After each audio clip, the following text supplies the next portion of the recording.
Okay, I want to talk about OSPF SLA types.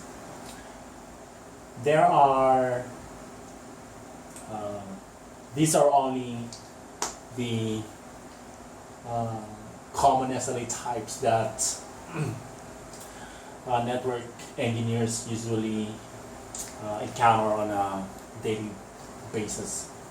So type 1 is router LSAs.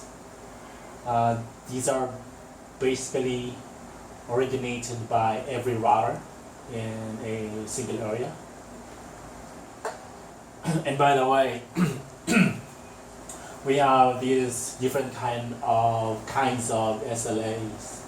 LSAs, because we have different kinds of routers. So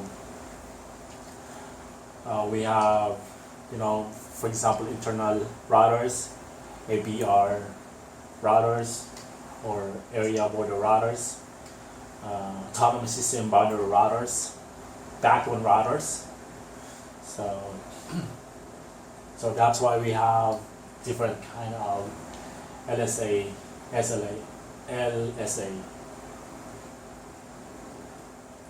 And number 2 is network LSAs.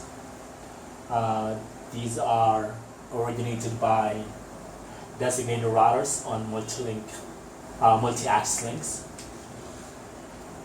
And number 3 is network summary LSAs.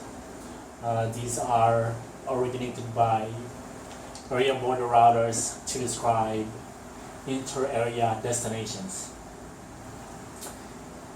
And type 4 is ASBR summary LSAs.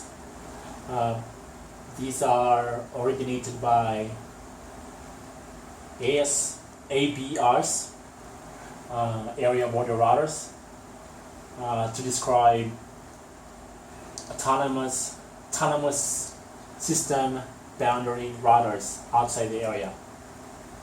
And type 5 is AS external as LSAs.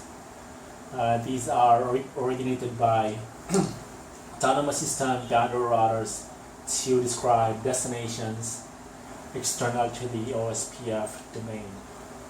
And last is type 7.